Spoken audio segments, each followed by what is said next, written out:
In 1963, my dad walked through the gates of Longbridge car factory for the very first time. For the next 42 years, that factory became his life.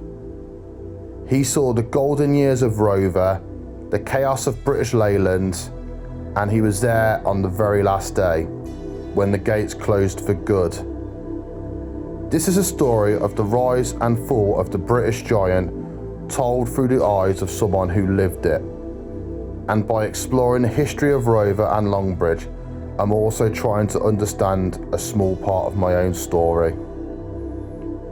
This story is personal to me, but it's also the story of hundreds of thousands of people across Britain. So if you have a connection to Rover, Austin, MG or Longbridge, or if you love simple love stories about cars and the people who built them, make sure you subscribe. My dad was just 16 years old when he started at Longbridge. Back then, there was a real pride in British manufacturing. In the early 60s, Britain was a global automotive powerhouse, and Longbridge was right at the centre of it all. At its peak, the factory employed around 25,000 workers. It was basically a city within a city. During the war, it built bombers, and later it produced iconic cars like the Austin Mini, with hundreds of thousands rolling off the production lines. When my father first started there, the British Motor Corporation, or BMC, was building cars that filled the streets of Britain and were exporting all over the world. There was this feeling that British engineering was the best there was. And for the young lads from Birmingham, getting a job at the Austin wasn't just work. It was identity, it was family. Generation after generation worked there. But even then, things were beginning to change. In 1968, the government backed a huge merger that created British Leyland. It brought together most of Britain's car industry under one company: Jaguar, Triumph, Rover, Austin, Morris. On paper, it looked unstoppable. At one point, British Leyland controlled around 40% of the UK car market, but in reality, it was messy. Too many competing brands, outdated factories, constant industrial disputes. My dad always described the 1970s as a decade of struggle. There were oil crises, economical problems, and strikes that became national headlines. The newspapers consistently talked about poor quality and the so-called British Leyland curse. For the workers on the factory floor, the optimism of the 1960s was fading fast. The dream was starting to fall apart. By the 1980s, something had to change. British Leyland restructured and rebranded. In 1986, it officially became the Rover Group.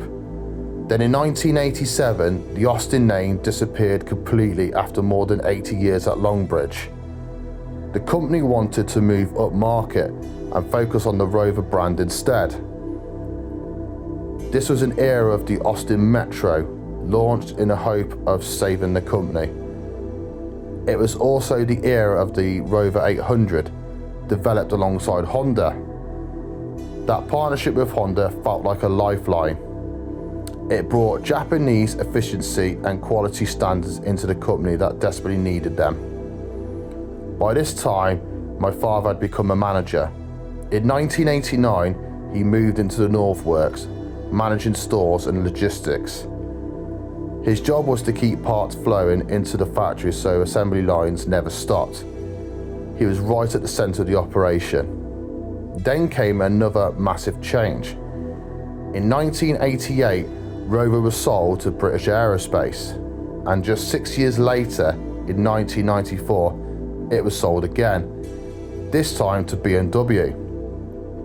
At first, this was a genuine optimism.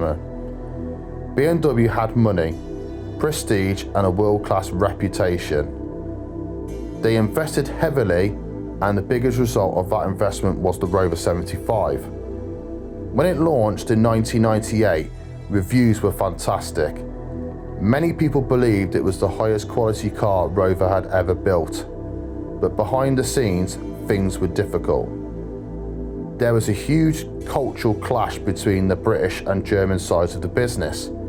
And despite all the investment, Rover was still losing money. My dad saw the pressure every day. The factory was trying to combine old British systems with new German expectations, and it was becoming harder and harder to hold everything together. When the end came, it happened fast. In 2000, BMW decided to break up the Rover group. They kept the new Mini brand, Land Rover went to Ford, and the rest of the business, including Longbridge, was sold for just £10 to the group called the Phoenix Consortium. That created MG Rover. It was seen as one last attempt to save Britain's final major British-owned car company. But realistically, the company was already running out of time. The cars were aging, and without major investment, developing new models was almost impossible. I actually saw Longbridge for myself in 2004 during my work experience, and honestly, I loved it. You could feel the history in the place. There was still a sense of pride and togetherness even with all the uncertainty. For my father, though, the final years were the hardest of his career. He once described it as trying to keep blood pumping through a dying patient. Money was incredibly tight. Suppliers were nervous, sometimes parts simply didn't arrive, and it became his job to somehow keep production moving.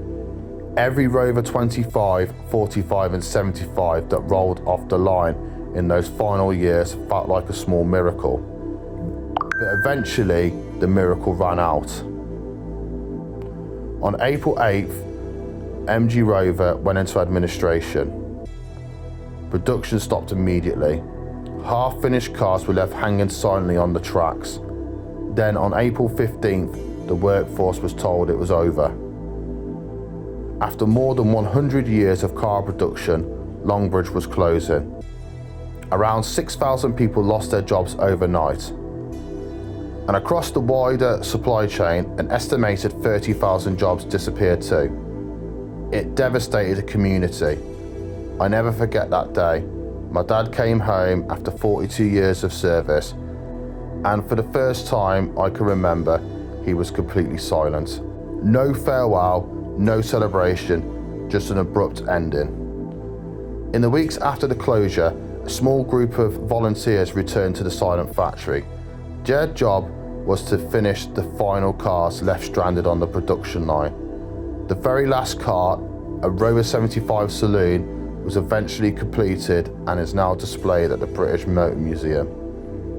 A final reminder of everything that was lost.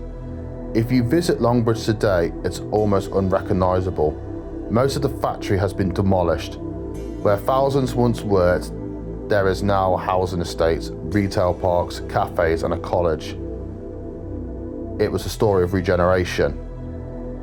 But for many people, it was also a painful reminder of what disappeared. The Rover name itself is now owned by Tata Motors through Jaguar and Land Rover, and MG was reborn under the Chinese company SAIC. For a short time, some production even returned to Longbridge before ending completely in 2016. Today, MG is successful again in Britain, but the cars are built in China. But the true legacy of Longbridge isn't the buildings or the brand's name, it's the people, the generation of workers who gave their lives to the factory. A legacy of pride, innovation, struggle and loss. So why tell the story now? Because whenever I see a Rover on the road as a kid, I felt proud. That was one of my dad's cars. And exploring this history isn't just about understanding the collapse of the car company. It's about understanding my father's world. That grey work jacket he wore for years, the one that smelled like oil and steel, represented something bigger. A contract between a man and a company. between a community and an industry. A promise that loyalty and hard work would have been rewarded with a lifetime of stability. In 2005, that contract was broken, but my father's pride in his hard work never disappeared. Neither did the pride of the people who built cars beside him for the most of the 4 decades. And that's the story worth remembering. Where are your memories of Rover, Austin or the Longbridge factory? Did someone in your family work there? I'd genuinely love to read your stories in the comments below, and thanks for watching.